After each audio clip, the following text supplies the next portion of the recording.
Welcome to this another fine edition of It's a Sports Show, a rainy edition, if you will. And I say that because it's pouring outside. What's so funny?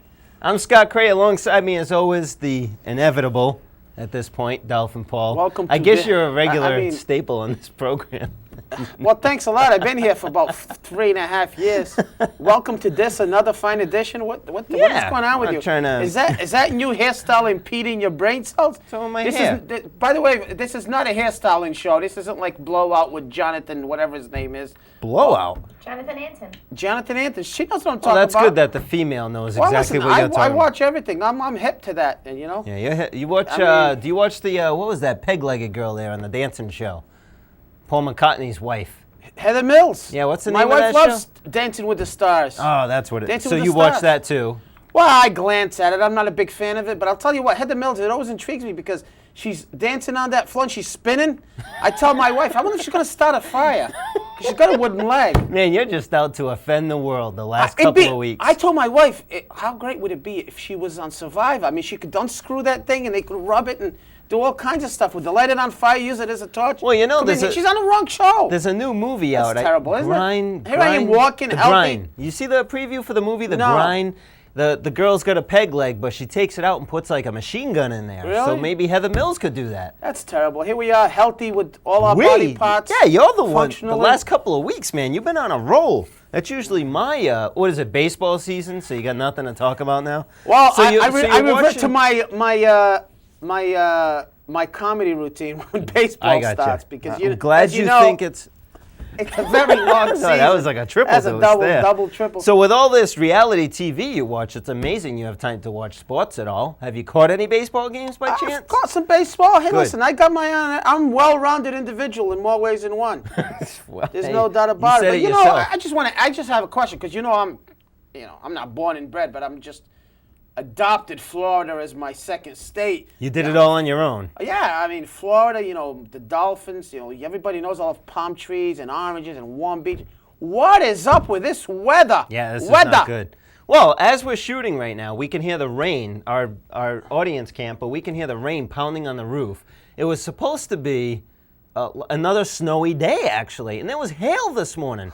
It's April 12th, and we have hail in the morning. It is getting kind of ridiculous. Not only just raining, it's just cold and raw. And then they're talking about Sunday into Monday, like a 48-hour slow-moving. I'm a golfer, man. I'm a golfer. I got to get out there. You better hope it goes late. Well, we're going to get out there Saturday morning, me and my boys, but early in the morning, it's going to be pretty chilly. And so now, let me ask you this. If it's, well, I'm sure 40 degrees is fine. Below 40, do you guys play?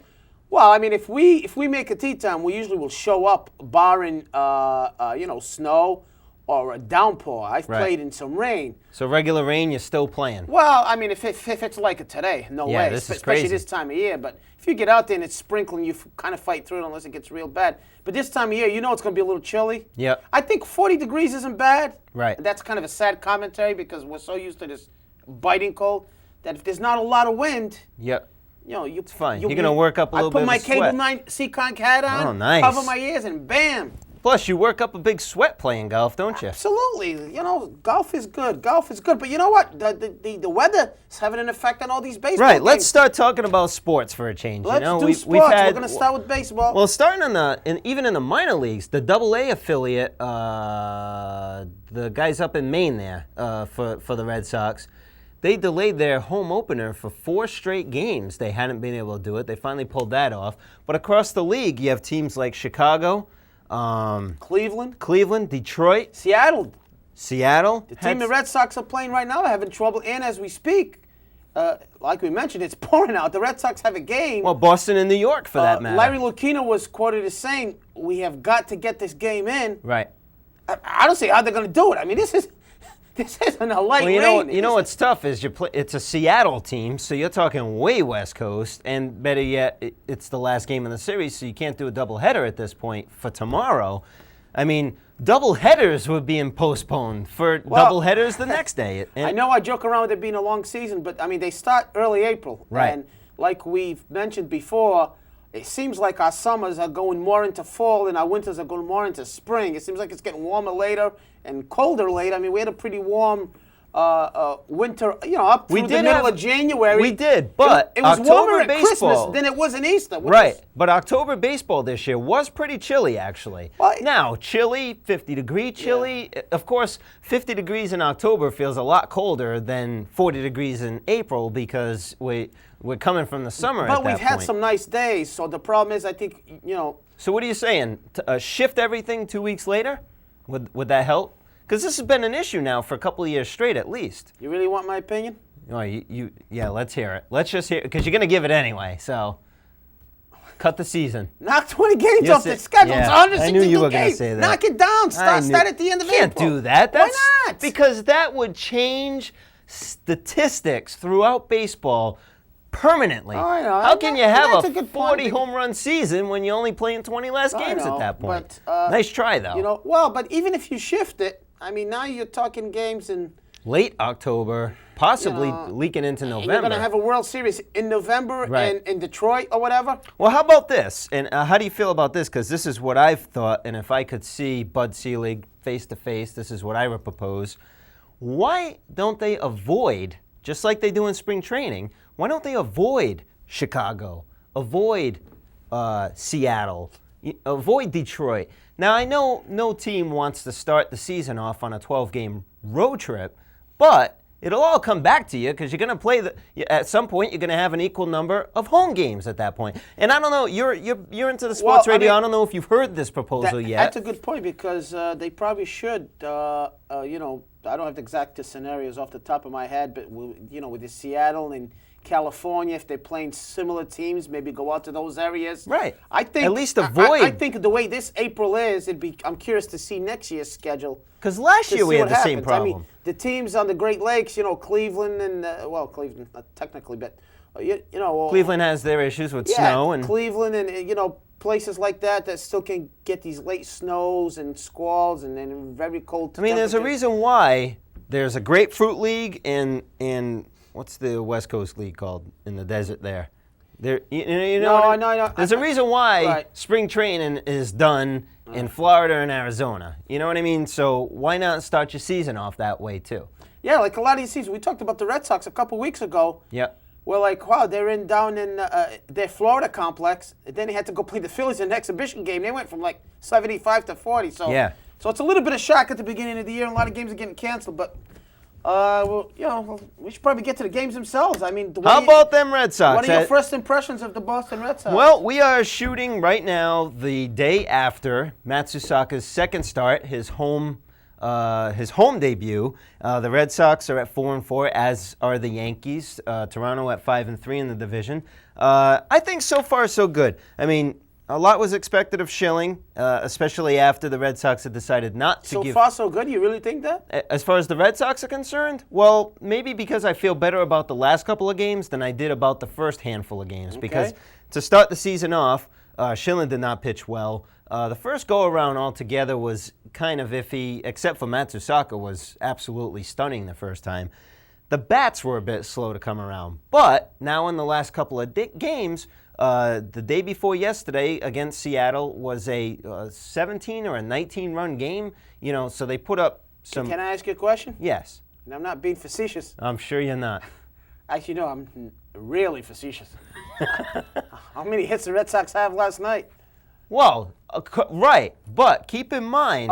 that was, for those of you who are trying to translate, one hit. You got to keep in mind who he's going up against, okay? Anybody that pays any attention to Major League Baseball, especially as it relates to pitching, knows that Felix Hernandez is going to be a Cy Young candidate by the end of this year. No offense to the dude over in Minnesota, Johan Santana.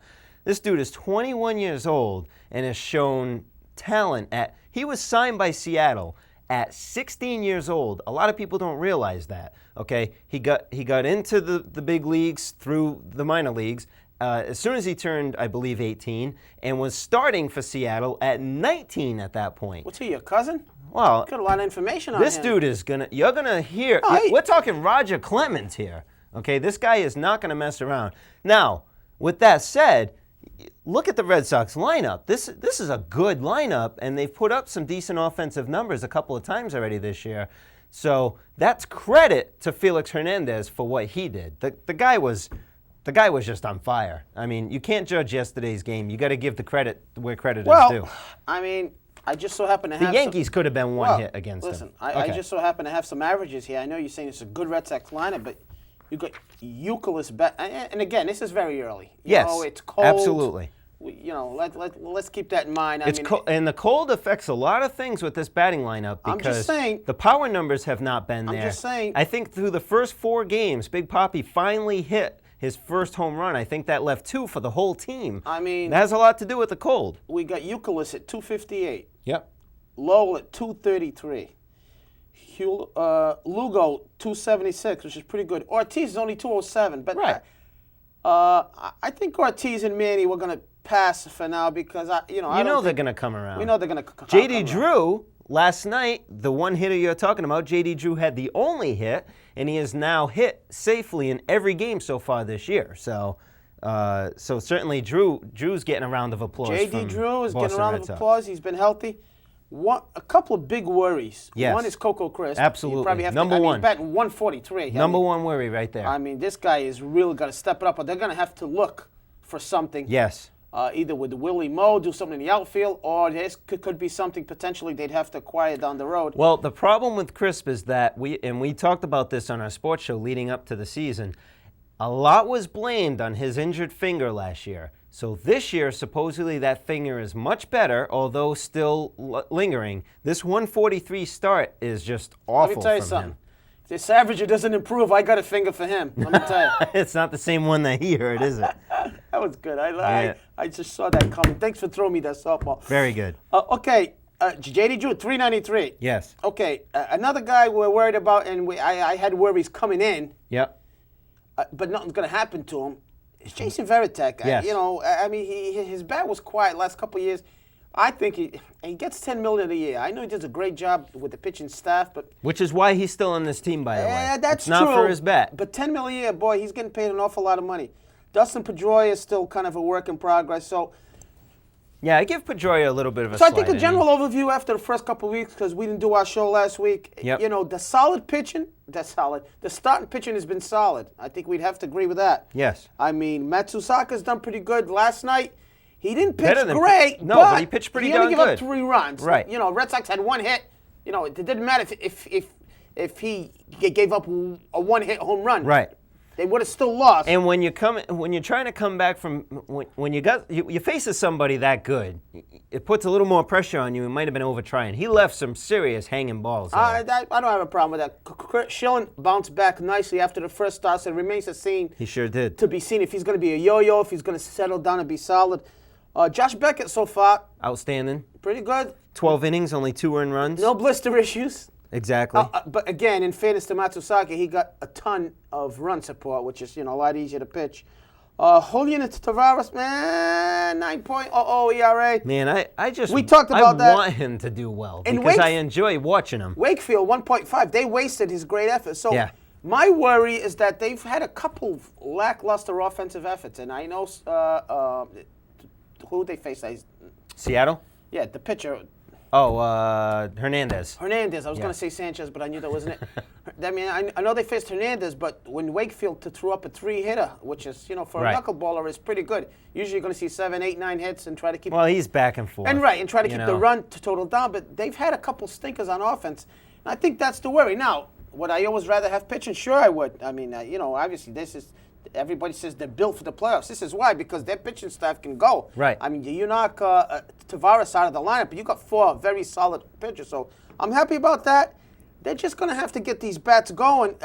Conversely, the Yankees are doing it kind of opposite. They're exactly opposite. Their pitching in the first go-around was didn't awful. Even win a game. Awful. Starters did not win a game. Now people say, so what? They still won the game, which is true because they got such a tremendous lineup. They have the offense. And A-Rod has been unbelievable. And that's a whole other story, which we'll talk as we go along. 4 games in a row prior to yesterday with a home run. He's just tearing it apart. But Yankee fans will tell you he doesn't do it in the clutch. Well, yeah, but even by his great standards during the season, he's still above and beyond right now. Is he going to finish with 300 RBIs? Of course not. But he's off to a good start. Bobby Abreu, someone who was fairly quiet last year, is off to a pretty good start, too. And then they have the usuals like Jeter, who's just going to do what they do best. Yeah, it'll be interesting. I mean, I think the Sox with solid starting pitching. Yeah. The Yankees with a solid lineup. It'll be interesting. Yeah, but you know what? Like you said, you'd rather have the pitching. Right now, you start the Yankees start the season off without Ching-Ming Wang because he's on the DL at this point.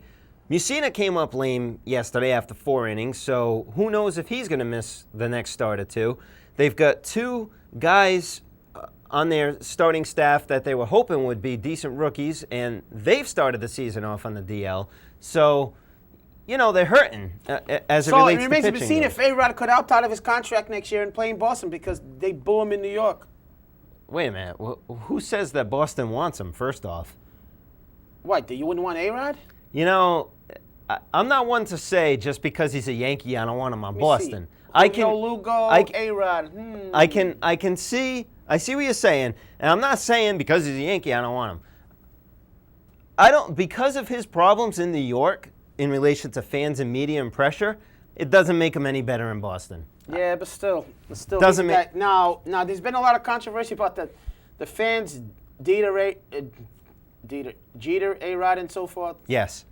I'm a Jeter fan because the guy's a winner. So am I. I would probably take Jeter over A-Rod if I had to start a team. A lot of people don't agree with that because A-Rod's postseasons in New York haven't been great. I know he's had an okay record in Seattle and so forth, but that's a whole other story that we could spend half hour on. But that's essentially the state of baseball. Right now, we'll have to see how this thing, continues to unfold. If the Sox can keep producing runs to help these pitchers out, and can the pitching keep their ERA down, which they've been doing they've been getting good, solid starting pitching. Yes. And of course, with Papelbon in the closers role. Well, that's where I wanted to go to next. The bullpen. Bam. We got Papelbon in the closer role. I was a little concerned Sunday. I don't remember who they were up against, but he had to get a 5-out save and preserve a 3-2 lead at that point. Yeah, there was a little bit of a not controversy, but just it was a surprise thing. It's got to be in the back of your head but he had the next day off and he hadn't played the day before, so there was some good reasons. So I guess as long as Francona doesn't push him too hard in those situations, then I'll feel a lot better. The save is great, but I mean, if the guy's no good to us in September, what good is it? As long as they don't overuse him and they use him in safe situations, that's a perfect situation. And to me, people always come in and so what? How specialized has baseball become? Okay, this guy can pitch 7 innings. Now you got your middle relief for. Well, that's how it is now. Now you got the left. Yes, well, that's how it is now. Sometimes I don't. Sometimes I'm a go by what you see guy. Understandably. You're telling me this kid at his age with his arm can't come in the middle of the 8th and go through the 9th? That's Understandably, ridiculous. But if you look at the hard throwers and look at how he was last year, you got people like who the heck was Eric Gagne, threw nothing but heat for 2 to 3 years. And his damn shoulder almost fell off. Same thing that happened to Papelbon last year. They'll have to watch that. I mean, they'll have to watch that like every night. But like I said, I've stressed this before. Save situations, if it's 7-2, there's no reason to bring him in. Right. Bring in the other stiffs. Right. Or the stiff they're hoping for, Mike Timlin. Oh, wait till he comes Well, back. let's talk about that middle relief because you need a bridge between your starter and Jonathan Papelbon. Need a bridge over troubled waters. No doubt about it. No matter if Papelbon's going to get 5 outs and your starter goes 6 innings, you still got something in between. Timlin, coming back from the DL, has pitched 1 inning and already has an 18 ERA. And then you got players like Donnelly, Schneider, and Lopez are probably your front runners to be in that mid-relief. Pinheiro, by the way, yesterday against his former team did not pitch very badly either. He did pretty well. So, I mean, how do you feel about that little mid-relief section, other than Donnelly? I don't know. I don't feel very good about Donnelly starting a bench clearing. I don't feel very good about it. I don't like Snyder. I don't like the way he pitches. I mean, I don't know. What do you propose the Red Sox do at this point? Well, at this point, you've got to just keep putting people in until somebody hopefully emerges. Good point. Still early. I don't see any other way. Yeah, I think it's early. We talked about the long season, so they got to work people in and hope they'll find some middle relief. And you know what? I mean, depending on how this pans out with Coco Crisp and everything, looking towards the All-Star break, they got some strong starting pitching. I don't know if you could. The middle relief probably wouldn't cost you a lot. It's not like you'd need a starting pitching. You wouldn't have to give up a ton of prospects if you needed to do something like that. Coco Crisp and who knows? I mean, that's a situation that bears monitoring. But it is very early, and if Coco Crisp is like me, I'd be on the. Coco Crisp is like you? I'm saying if he was like me, I'd be on the sideline. I'd be in the dugout crying because it's too cold to go out in the field and hit. So, you know, I mean, I'm sure it has an effect on hitters. I mean, it's very cold. It's tough to warm up. So I want to talk about a couple winners and a couple of losers so far in this early MLB season. Atlanta, record-wise, leads the way at, 10 minutes already left. Holy cow. Quick. Atlanta leads the way so far in Major League Baseball at 7-1 with the best record. A team that started to drift downward after winning divisions year after year after year. It looks like they're back up on it again with, of course, Johan Santana leading the way. Arizona at 7-3, even without the big ugly, the big unit. Him starting off the season on the DL after he signs a contract with Arizona. They're still doing well. And then Washington at 1-8 has got to be by far the worst. We're talking like you look at Kansas City the last couple of years, Tampa Bay minus last year maybe. Teams that have just been god-awful. This Washington team, now that Soriano is not on it, has got to be, by far and large, the worst team in all of Major League Baseball and will continue to be so throughout the year. San Francisco's bad, but again, it's early. But, right. Atlanta, I'm not surprised. I'm just so used to seeing Atlanta in the top of that board there. They're off to a good start. They've got a 4-game win streak. Pretty much everybody else is bunched up, so it's, Well, the thing that's helped Atlanta, too, is the fact that they've played Washington over the last few games. So. Yeah. Anyway, so want to make that transition from my sport to yours?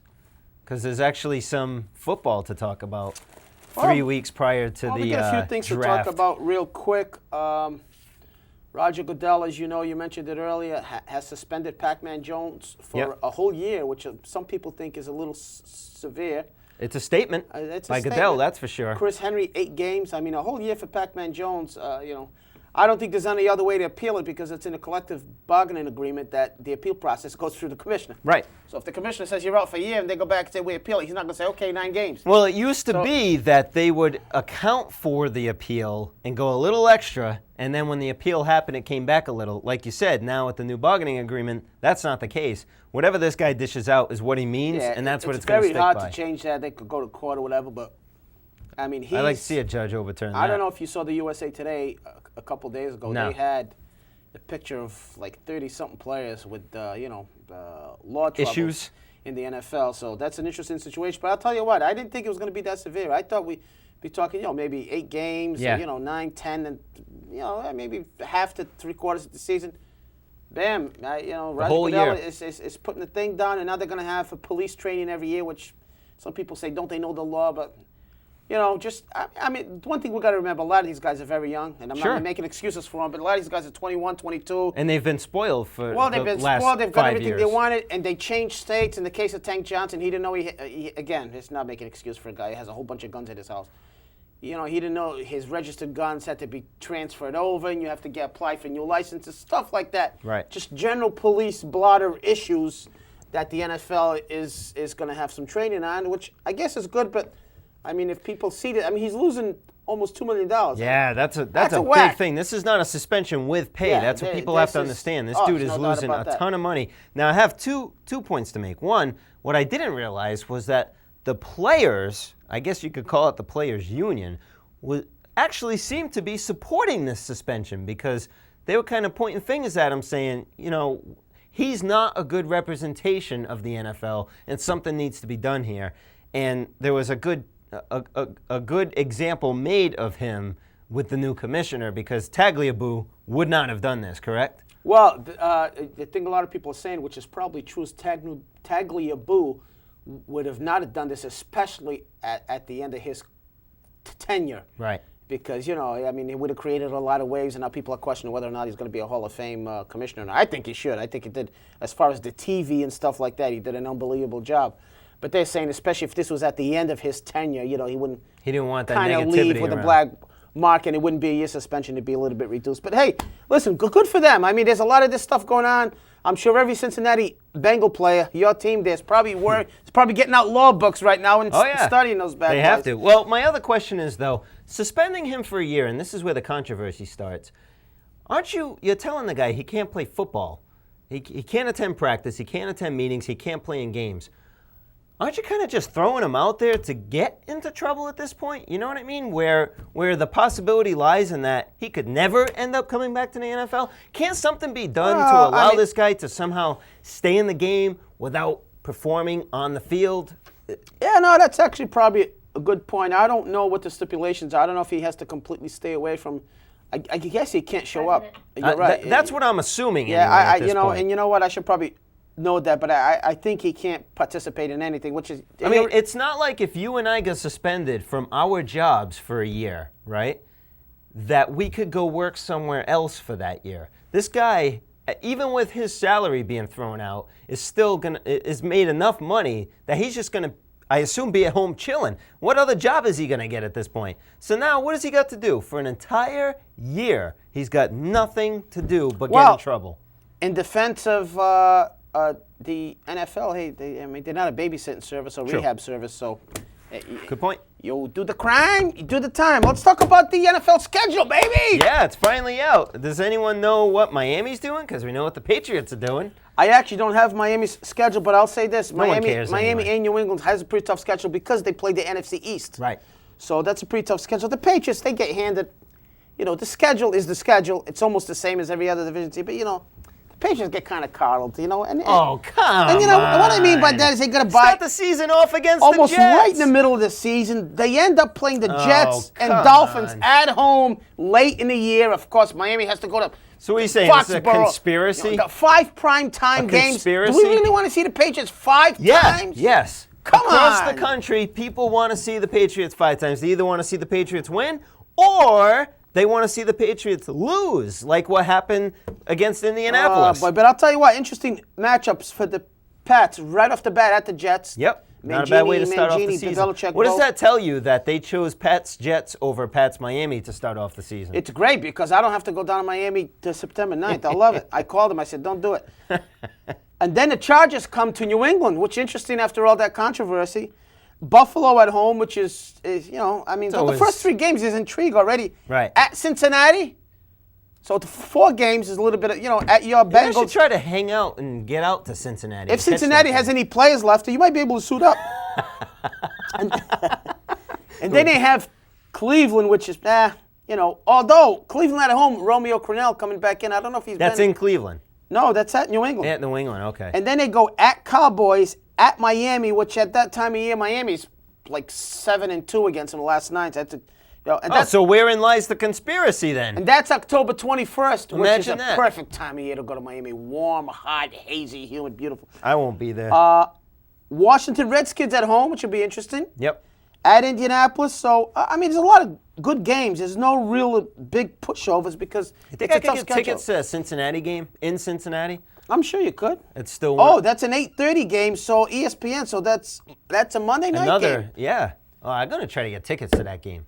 Cincinnati's got to be an easier place to get tickets. So Patriots schedule comes out. Nothing. That Jets matchup is nice, but other than that, nothing crazy. They play, San Diego. They play Indianapolis. They play the Steelers. At Baltimore is a pretty interesting game. Yep. So of course we got the NFL schedule, which is not that big a deal, but the draft is coming up. We'll talk about that. That'll be my last 3 weeks till draft time. Also, I don't know if we have. We probably don't have a lot of golf fans, but one of the best golf tournaments this weekend, the Masters. I don't know if you saw any of it. I just know Tiger didn't win. Well, because that's all the media cares about. That's all the media lets us know. Well, here's what you need to. You're right. Everybody else gets 3 minutes of airtime. Tiger 6 hours. But here's what you need to know if you saw it.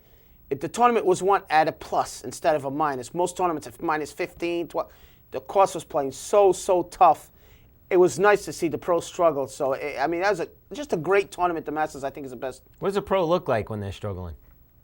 If they're like me, there's clubs flying everywhere. That's how I look when I'm struggling. Hit the sports show at yahoo.com. Keep the emails coming, of course, right on that. And a little sign at the bottom, you can see it says go to youtube.com. I'm going to start uploading this show as we speak. Thanks to Jen. She had to fly solo today, and I'm sure she did a wonderful job. See you next week, everybody.